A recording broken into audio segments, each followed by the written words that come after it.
Tema homili saya sore ini tentang menerima tubuh Kristus. Bapak, Ibu, saudara-saudari, kaum muda, anak-anak yang dikasihi Tuhan, apa yang dilakukan oleh Yesus pada waktu perjamuan malam terakhir? Peristiwa yang terjadi pada malam itu dilukiskan atau ditulis oleh Paulus dalam suratnya yang pertama kepada jemaat di Korintus, bab 11 ayat 23 sampai dengan 26 yang tadi kita dengar dalam bacaan yang kedua. Di ayat 23 dikatakan, pada malam ia diserahkan, Tuhan Yesus mengambil roti dan sesudah mengucap syukur atasnya, ia membagi-bagi roti itu seraya berkata, inilah tubuhku yang diserahkan bagimu. Perbuatlah ini untuk mengenangkan daku. Ada tindakan mendasar yang dilakukan oleh Yesus pada perjamuan malam terakhir itu yang sebelumnya, yakni ketika mengadakan penggandaan roti, hal yang sama dilakukan oleh Yesus. Yang tadi kita dengar dari bacaan Injil.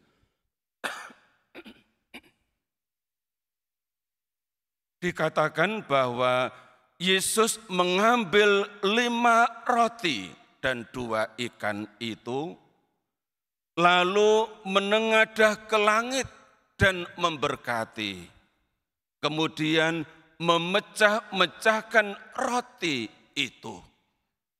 Sampai di sini jelas ada 2 tindakan Yesus yang kurang lebih sama antara saat penggandaan roti dan saat perjamuan malam terakhir.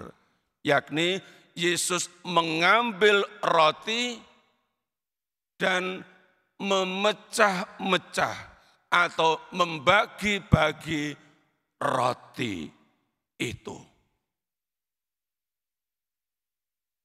Pada saat perjamuan malam terakhir, Yesus mengambil roti dan membagi-bagi roti itu seraya berkata, inilah tubuhku. Bapak, Ibu, saudara-saudari, kata-kata inilah tubuhku.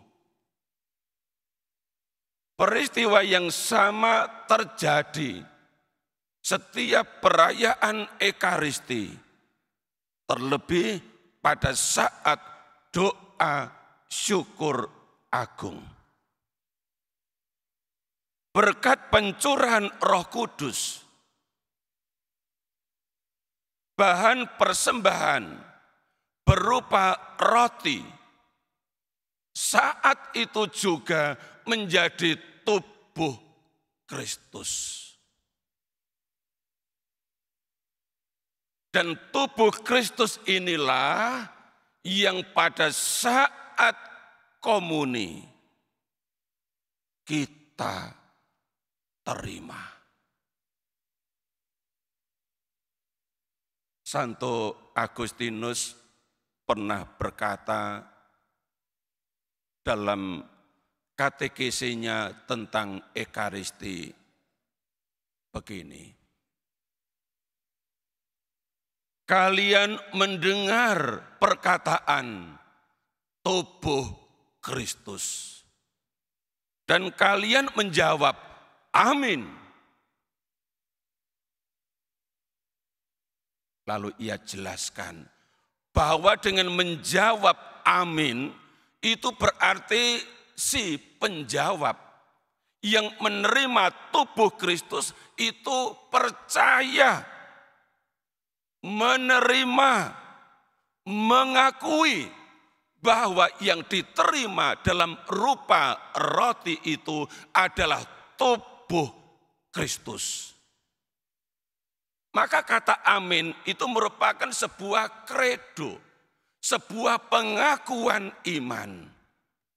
Maka Bapak Ibu saudara-saudari, pada saat menerima tubuh Kristus, jawablah amin. Entah yang memberikan itu romo atau suster atau prodiakon. Begitu dikatakan tubuh Kristus, jawablah amin.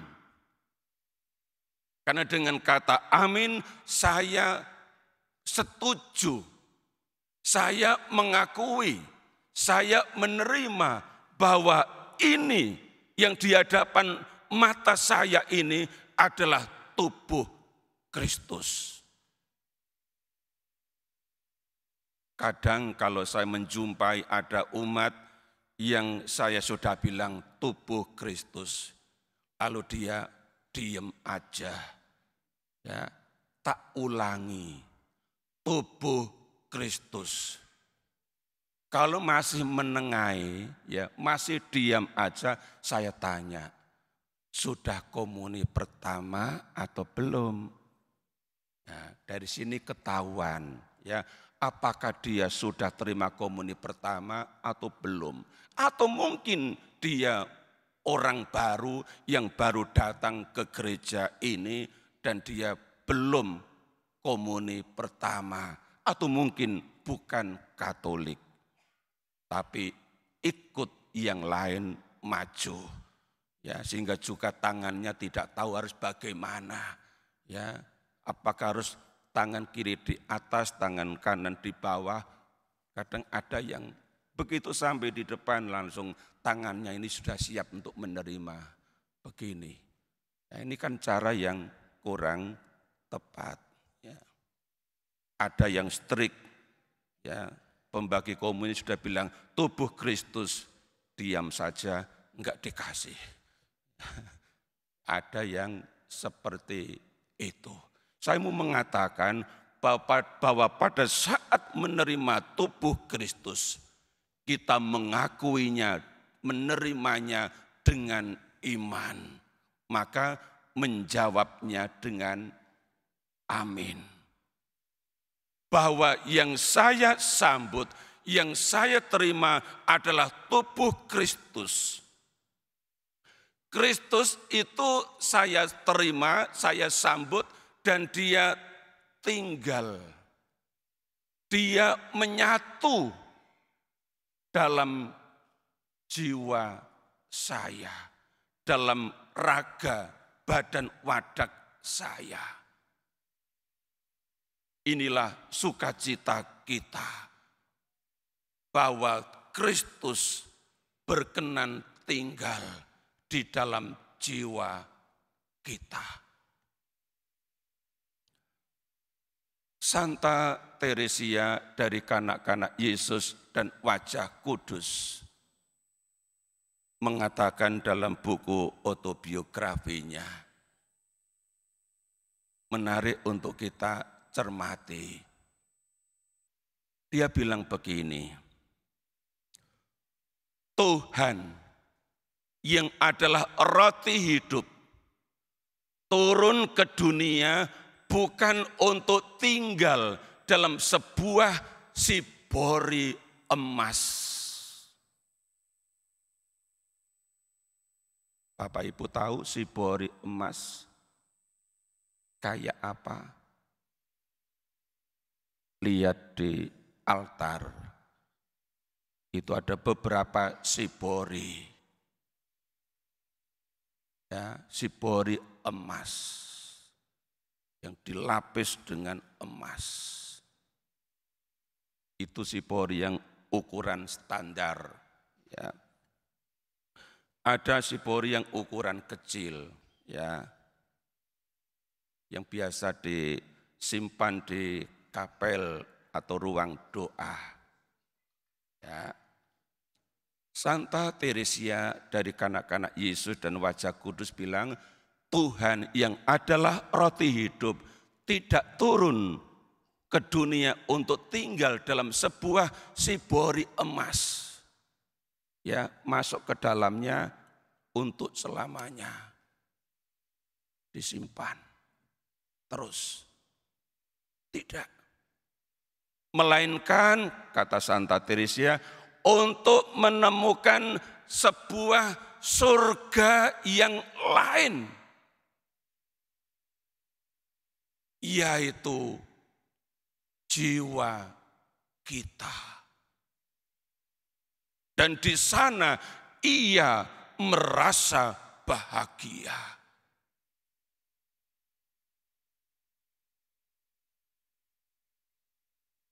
Kalau yang dikatakan oleh Santa Teresia itu seperti ini, bahwa Tuhan sebagai roti hidup turun ke dunia bukan untuk tinggal dalam sebuah sibori emas, dalam benda mati, melainkan untuk menemukan sebuah surga yang lain, yaitu jiwa kita. Dan di sana, di dalam jiwa, ia merasa bahagia. Itu berarti begitu kita menerima tubuh Kristus, kita ini membawa Kristus di dalam raga kita. Bukan lagi tinggal dalam sebuah sibori emas, tetapi di dalam jiwa kita. Maka kita ini menjadi sibori yang hidup. Karena Kristus berkenan masuk tinggal di dalam kita, menyatu dengan kita. Maka kemanapun kita pergi, ia menyatu dengan kita. Pada hari raya tubuh dan darah Kristus, mari kita renungkan ini. Bahwa kita, siapapun Anda yang waktu misa, menyambut komuni, menyambut tubuh Kristus, kita ini sibori yang hidup. Kalau dia tinggal di dalam kita merasa bahagia, mestinya kita juga merasa bahagia bahwa ia berkenan tinggal bukan dalam sebuah sibori emas, tetapi dalam surga dunia. Kita ini sebagai sibori yang hidup. Lalu Santa Teresia dari kanak-kanak Yesus bilang begini, kalau ada jiwa yang sehat, namun tidak mau menerima tubuh Kristus dan karenanya tidak mau pergi ke gereja, Santa Teresia bilang, Kristus menangis.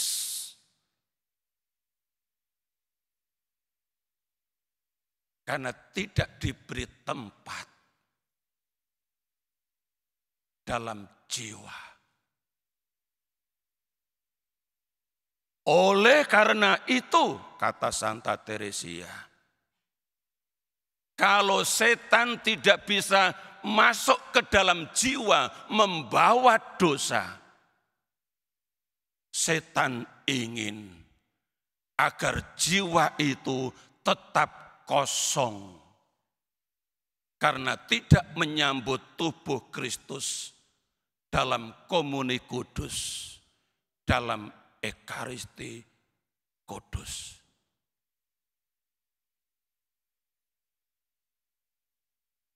Maka Bapak Ibu, kalau kita sehat, kita kuat, mari kita rajin pergi ke gereja, merayakan ekaristi dan menyambut tubuh Kristus. Supaya Kristus tidak menangis karena tidak mendapat tempat dalam diri kita, sementara kita sehat, kuat, tetapi tidak mau menerima Dia dan tidak mau pergi ke gereja. Lalu bagaimana dengan mereka yang tidak kuat, mereka yang tidak sehat, dan mereka rindu untuk menerima tubuh Kristus? Itulah tugasnya para prodiakon, untuk melayani umat yang lanjut usia atau yang sakit, tidak sehat secara badani, tapi mereka rindu untuk menyambut tubuh Kristus, supaya hidup mereka tidak kesepian, karena Kristus menyatu di dalam hidup mereka, dalam keterbatasan mereka, keterbatasan fisik mereka, Kristus menyatu di dalam mereka. Itu bagi mereka yang lanjut usia, yang sakit, sudah cukup. Di usia lanjut ditemani oleh Kristus yang menyatu lewat komuni kudus. Tugas mulia para prodiakon. Ya, maka Bapak Ibu, khususnya bapak-bapak yang masih muda, yang belum bapak-bapak juga tidak apa-apa. Kalau Anda rindu melayani umat yang tidak sehat, yang lansia, yang sakit, melayani sakramen Maha Kudus sebagai prodiakon, segera mendaftarkan diri. Ya, kayaknya masa pendaftaran masih dibuka. Ya, ini tugas mulia, mengantar yang lanjut usia, yang sakit, bisa menerima tubuh Kristus. Kalau ada umat yang sehat, kuat, tidak pergi ke gereja, tidak menyambut tubuh Kristus, dan membuat Kristus menangis, masih akan dihibur oleh umat yang lanjut usia, yang sakit, dan mereka rindu untuk menerima tubuh Kristus dan dilayani oleh para prodiakon. Kalau para prodiakon bisa membuat mereka bahagia, sukacita karena menerima tubuh Kristus, mengapa Anda tidak mau menjadi prodiakon? Silakan dipertimbangkan. Ya. Baik Bapak Ibu, saudara-saudari yang dikasih Tuhan, mari kita menyukakan hati Kristus dengan rindu merayakan ekaristi, menerima tubuh Kristus, dan menjadi sibori yang hidup. Kemanapun kita pergi, Ia menyertai kita. Kita rindu untuk menerima tubuh Kristus karena didasari oleh percaya dan cinta akan Kristus. Amin.